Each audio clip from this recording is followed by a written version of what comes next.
Hello, and welcome to the first, and quite possibly only, long form video that I ever post on this channel.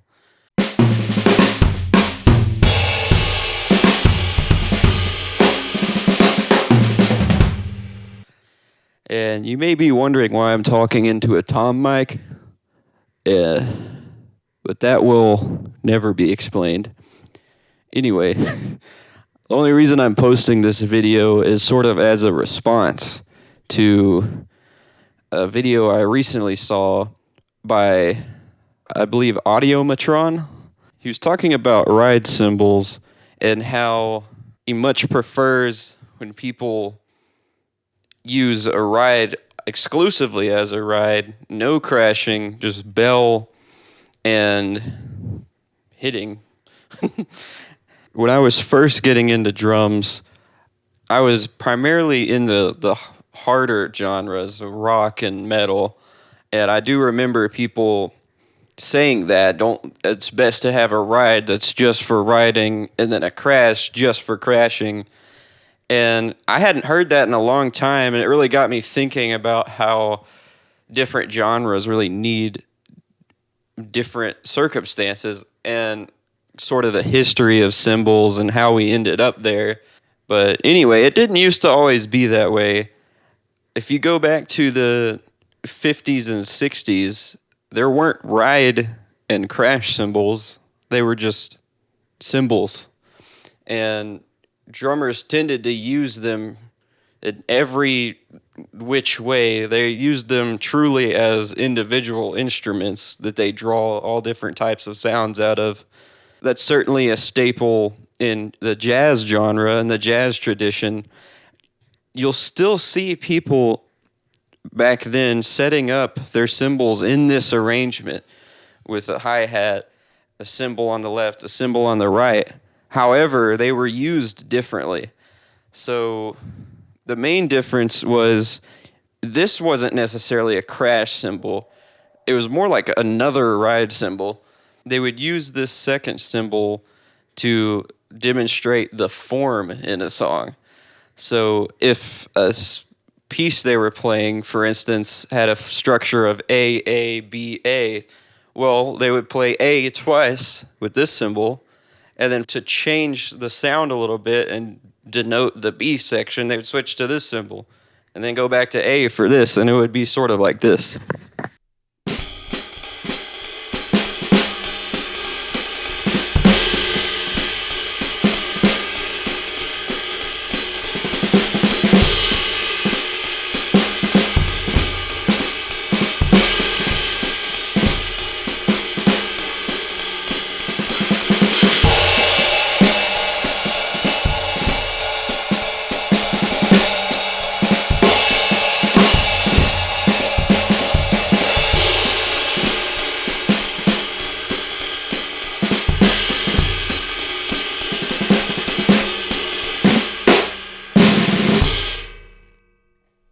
So that was pretty much the entire idea, was to use the second cymbal just to demonstrate form or a color change or a different part of the song.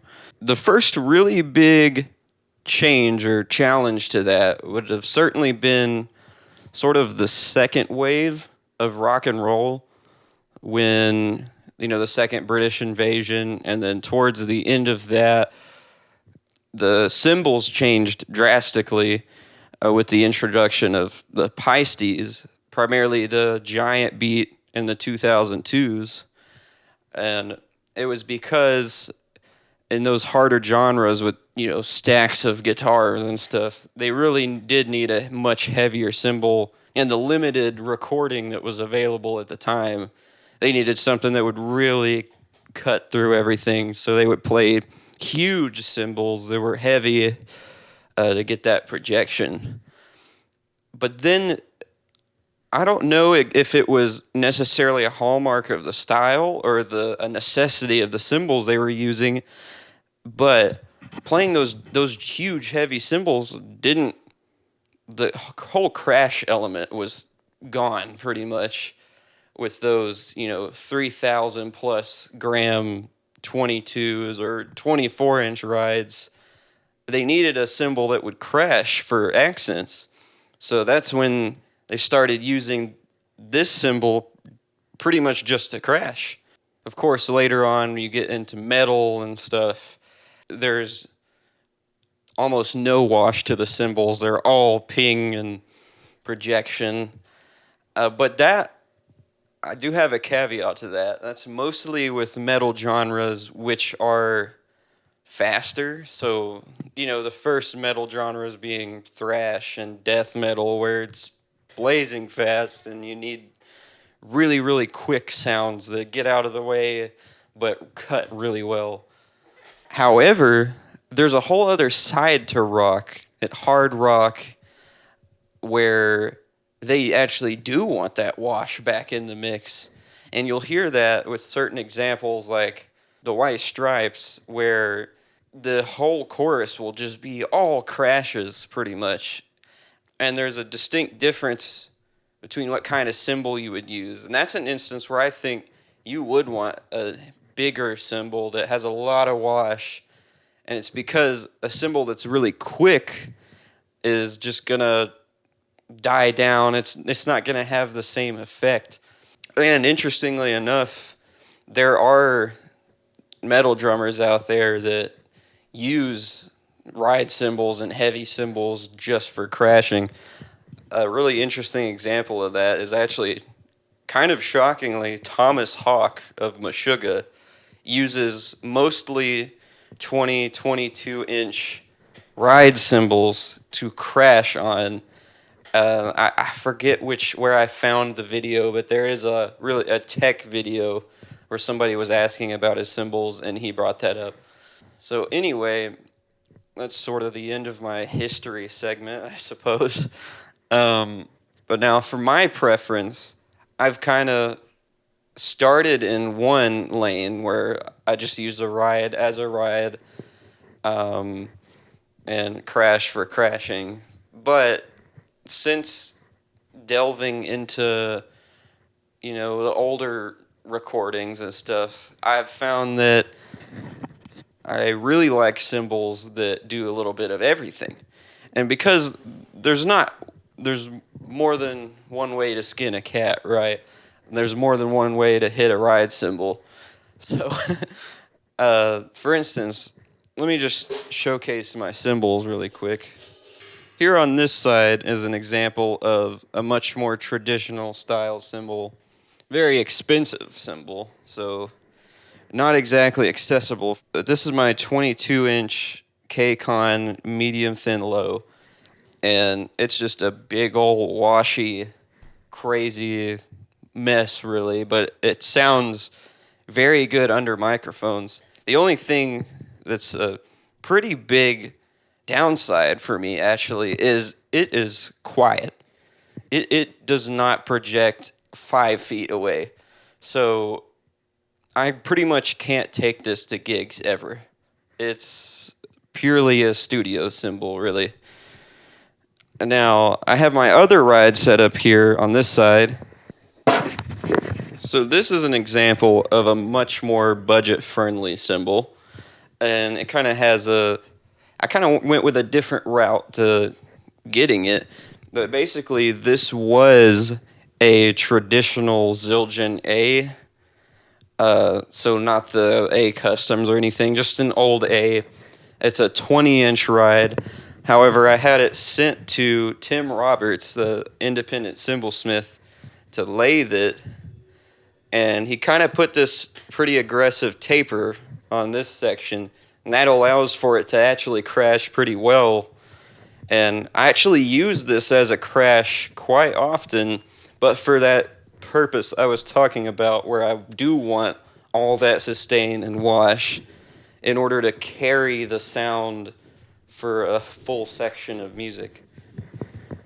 But I got this because I realized I really needed a much louder ride for gigging, and this works great.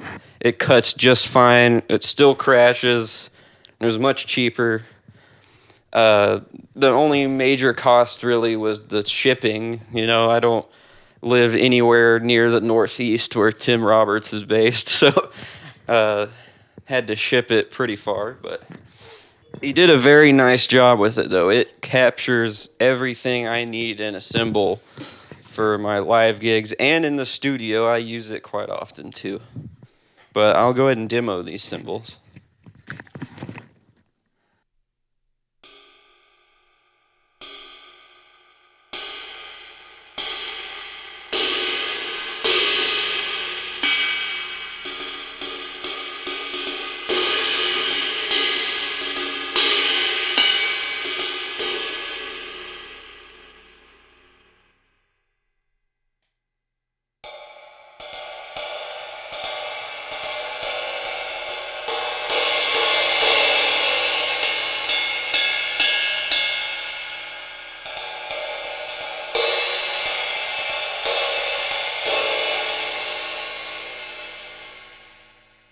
So you can see pretty different sounding, but this one sounds incredible under mics. It just doesn't go very far.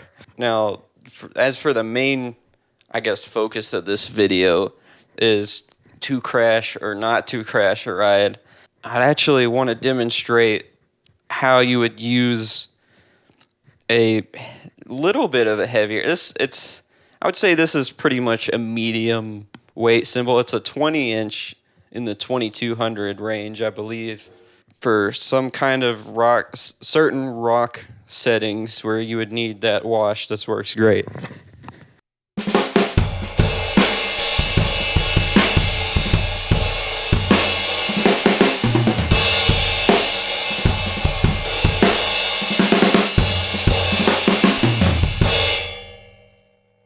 Next, I'd like to showcase a cymbal that would not be great for crashing in that application.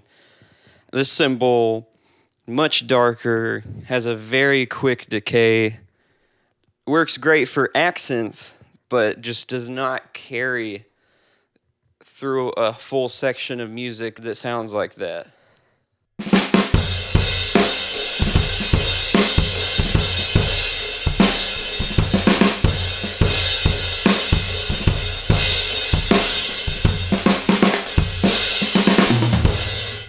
You can see it's kind of all over the place, and I was exaggerating that a little bit with playing, but you could kind of see where this is an 18, so already a fairly large crash. Anything smaller than that, though, this is just, you could see how that wouldn't work.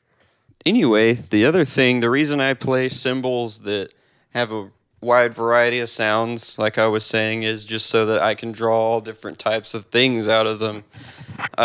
Namely, you've probably noticed me doing this, but the cymbal shank, which is where basically you hit the shoulder of the stick on the main part of the cymbal to get a different sound. I actually use that quite often for accents, especially coupled with the snare, not just in jazz, but in other genres too, because I find it really useful, actually, just as another musical element to add. And being able to crash is nice too.